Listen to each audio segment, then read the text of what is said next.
Do you ever feel like you're in a constant battle against, well, everything? The notifications, the opinions, the endless tidal wave of events completely outside of your control? There's this relentless pressure to keep up, to have an opinion, to manage a non-stop stream of noise. It can feel like you're a small boat tossed around in a storm, and every wave threatens to drag you under. Now, a lot of people will tell you to just think positive or hustle harder. But relying on pure willpower is like trying to hold back the ocean with your bare hands. It's exhausting, it's unsustainable, and when it fails, you feel even more defeated than when you started. But what if the secret to an unbreakable mind wasn't about adding more stress, but about applying timeless wisdom? What if it wasn't about fighting the storm, but about building a ship so strong it can weather any sea? Almost 2,000 years ago, the Roman Emperor Marcus Aurelius faced war, plague, and betrayal. He was the most powerful man on earth, but his greatest battles were the ones he fought inside his own head. And he conquered them not with armies, but with philosophy. So, let's break down 5 of his most powerful tactics, not as a history lesson, but as a practical training program to build a truly unshakable mind. Tactic 1. Focus only on what you can control. First up is the most fundamental shift in perspective you can make. It's the practice of drawing a hard line in the sand between what is yours to command and what is not. The Stoics called this the dichotomy of control, and it's the absolute bedrock of mental resilience. Marcus Aurelius put it perfectly. You have power over your mind, not outside events. Realize this, and you will find strength. This sounds simple, but think about how revolutionary it really is. Almost all our anxiety, frustration, and anger comes from one single mistake: trying to control the uncontrollable. Think about it. You're stuck in traffic, fuming because you're going to be late. The traffic? Not your control. The other drivers? Definitely not in your control. The timing of the lights? Nope. The only thing you truly have power over is your response. You can choose to sit there with your heart pounding, cursing the world and flooding your body with stress hormones. Or you can take a breath, accept the reality of the situation, and use the time for something you can control. Listen to a podcast, mentally plan your day, or just practice being patient. This isn't about apathy or giving up. It's about strategically using your most precious resource, your energy. Wasting it on things you can't change is like trying to punch the wind. You just end up tired and frustrated. Mentally unbreakable people get this. They don't waste time complaining about the weather, a coworker's bad mood, or the economy. They ask one simple question: is this in my control? If the answer is no, they practice acceptance. If the answer is yes, if it's about their own thoughts, judgments, and actions, that's where they pour all their effort. This is what Marcus meant by building an inner citadel. Your mind becomes a fortress.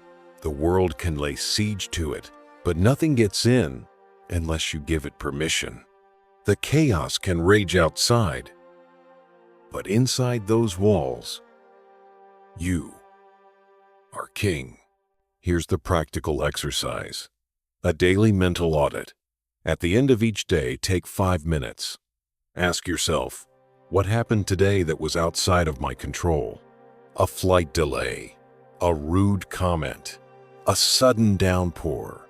Acknowledge them. Then ask, how did I react? Be honest. Did you get angry, anxious, discouraged? Finally, the most important question: what was in my control and how did I handle it? Maybe you couldn't control your boss's criticism, but you could control whether you reacted defensively or chose to listen. This daily practice slowly but surely returns power to its rightful owner, you. Tactic 2. Live fully in the present moment. Tactic number 2 attacks a uniquely human problem. Our minds are time travelers. We're constantly being dragged back to the past to obsess over regrets, or launched into the future to stress about a million what-if scenarios. We live our lives mentally fragmented, and we give up the only thing we actually have. Marcus saw this with total clarity. He wrote, "We live only in the present, in this fleet-footed moment.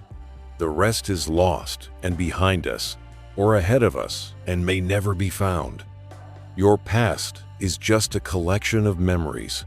Your future is just a fantasy. The only place where life is actually happening is right here, right now." To be mentally unbreakable, you have to anchor yourself in this moment. Think about how often this happens. You're at dinner with family, but you're thinking about a work email. You're at the gym, but you're replaying an argument from yesterday. You're watching a beautiful sunset, but you're running through tomorrow's to-do list. You are physically there, but mentally, you're a ghost. Life is just slipping right through your fingers. The Stoic practice isn't about ignoring the past or failing to plan. It's about giving your full, undivided attention to whatever you are doing. Radical presence. When you work, just work.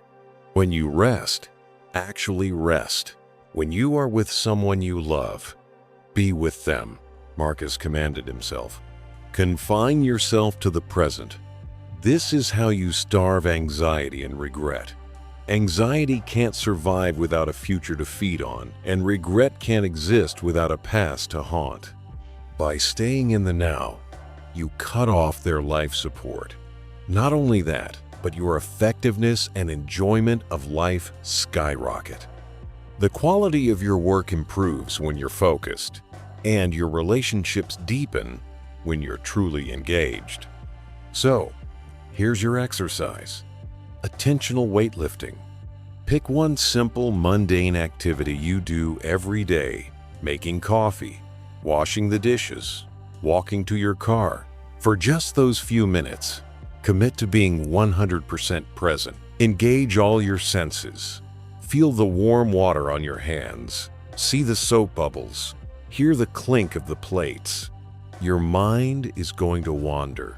That's what it does. The exercise isn't to stop it from wandering, but to gently, firmly, and repeatedly bring it back without judgment. Every time you guide your attention back to the present, you're doing another rep, building that muscle of focus. Tactic 3. Practice voluntary hardship. Our third tactic is probably the most rebellious in our modern world of obsessive comfort. It's the principle of deliberately and strategically embracing discomfort. The Stoics called it voluntary hardship, and it's an inoculation against the fragility that a life of ease creates. Let's face it, we've engineered our lives to have zero friction. The temperature is always perfect. Food is always a button push away. Entertainment is always on tap. But by seeking comfort as our highest goal, we've accidentally made ourselves weak. So when real, involuntary hardship shows up, a health crisis, a financial blow, a personal loss, we're completely unprepared and we shatter on impact. We've lost our tolerance for any kind of distress. The Stoics understood that hardship is a natural part of life. To get ready for it, you don't hide from it. You train for it. By willingly taking on small, controlled doses of discomfort, you expand your ability to endure. You teach your mind and body a critical lesson. I can handle this. Think of it like a fire drill. You practice in a controlled setting so that when a real fire breaks out, you don't panic. Voluntary hardship is a life drill. Taking a cold shower practices your resilience to shock. Fasting for a short period practices your mastery over cravings. Sleeping on the floor for a night practices your independence from comfort. This isn't about punishing yourself. It's about vaccination. Every time you step into that cold water, you prove to yourself that a moment of discomfort isn't a catastrophe. It's just a sensation, and you control how you react. You recalibrate your definition of unbearable. Marcus would challenge himself by asking, "Why is this so unbearable? Why can't I endure it?"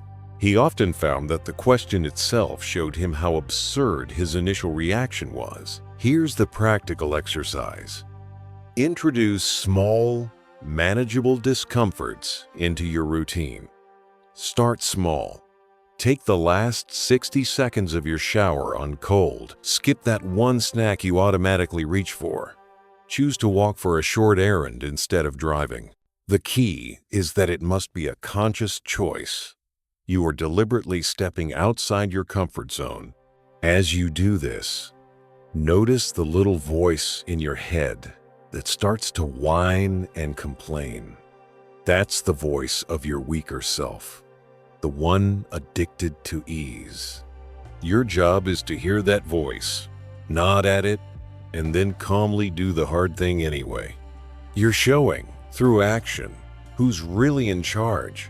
You're building calluses on your mind, making it tougher and more resilient, ready to meet whatever life throws your way. Tactic 4. Reframe adversity as opportunity. The fourth tactic is a kind of mental alchemy. It's the power to look at a setback, a failure, or an obstacle, and see not a dead end, but a new beginning. This is the art of reframing adversity. For most of us, an obstacle is just a pain, a problem at work, a difficult person, an unexpected bill. They're just annoying interruptions that block our path. But for Marcus Aurelius, an obstacle was something else entirely. He famously wrote the mantra of modern Stoicism: "The impediment to action advances action. What stands in the way becomes the way." Let that sink in. He's saying the obstacle isn't blocking your path. The obstacle is your path. Every difficulty that shows up in your life is a custom-made opportunity to practice a specific virtue. That impossible deadline at work, it's not a catastrophe. It's a chance to practice creativity, focus, and grace under pressure. That betrayal from a friend, it's not just a wound. It's a chance to practice forgiveness and reevaluate your judgment. That business that failed, it's not the end of your story. It's a masterclass in humility, resilience, and learning from mistakes.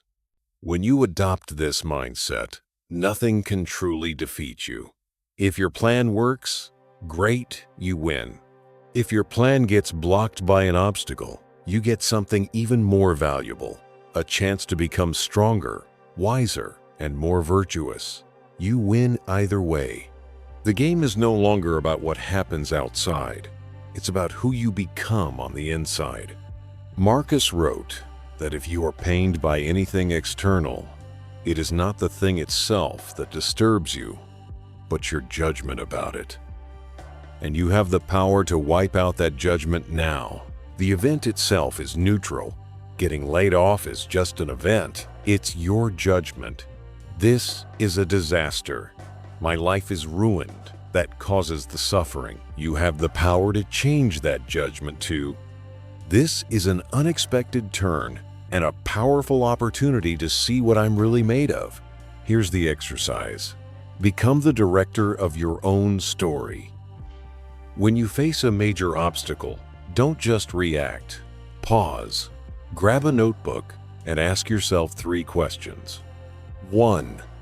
What virtues can this challenge help me practice? Patience, courage, honesty? 2. What is this situation trying to teach me? About myself, about the world? And 3. How can I use this experience to become a better person? By consciously engaging with adversity this way, You stop being a victim of fate and start being an active student of life. Tactic 5. Conduct a daily self-reflection. The final tactic is the glue that holds all the others together. It's the daily habit that ensures you keep growing and don't slip back into old, reactive patterns. It's the practice of rigorous self-examination. The book, Meditations? It was never meant to be published. It was Marcus Aurelius's private journal. It was his collection of reminders, critiques, and notes to self that he wrote while on military campaigns in the middle of nowhere. It was his personal tool for making sure he was living by his own rules. He was holding himself accountable. An unexamined life, as Socrates said, is not worth living. To a Stoic, an unexamined life is a fragile, chaotic one. Without regular reflection, we're like a ship without a rudder, just pushed around by our moods, our habits, and other people's opinions. Mental unbreakability isn't something you achieve once. It's a lifelong process of maintenance and course correction. This daily reflection is a moment of honest accounting. It's not about beating yourself up. It's a calm, objective review of your day's performance, like a coach reviewing game tape with an athlete. The goal isn't to shame, it's to improve. As Marcus said, be tolerant with others and strict with yourself. This practice shines a spotlight on your actions. Did you get angry with a family member? Did you procrastinate? Did you let fear stop you? Without reflection, these moments become ingrained habits. With reflection, they become valuable data points for improvement. The practical exercise is to create your own end-of-day ritual. Before bed, find a quiet moment. Put the phone away and ask yourself a few powerful questions. First, what did I do well today, according to my values? Acknowledge your wins, no matter how small. Did you practice patience? Did you stay in the present moment? Give yourself credit. Second, where did I fall short? Where did I let my lower self take over? Where was I driven by anger, jealousy, or fear? Face this without making excuses. Just state the facts. Third, how can I do better tomorrow? Based on your review, what is one specific, actionable thing you can do differently? Maybe it's taking one deep breath before responding in a tense conversation. Maybe it's doing your most important task first. This simple, 10-minute practice is a keystone habit that powers all the others. Conclusion. So there you have it. 5 timeless tactics from a man who faced the crushing pressure of an empire and found peace not in his power, but in his philosophy. Number 1. Focus your energy only on what you can control. Number 2. Anchor yourself in the present moment. Number 3. Build resilience by choosing to embrace small discomforts. Number 4. See every obstacle as the path forward. And number 5. Review your performance every single day. These aren't just ancient ideas to admire. They're a training program for your mind. They take practice and consistency.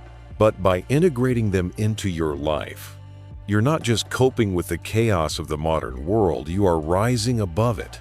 You're building your inner citadel, a fortress of strength that no external event can ever breach. You aren't just hoping to become stronger, you are actively forging an unbreakable mind. If you got value from this video, give it a like and subscribe for more timeless wisdom for modern problems. And now for you. Which of these 5 tactics will you commit to trying first? Will you start with the daily reflection, voluntary hardship, or something else? Share your first step in the comments below. Your journey starts now.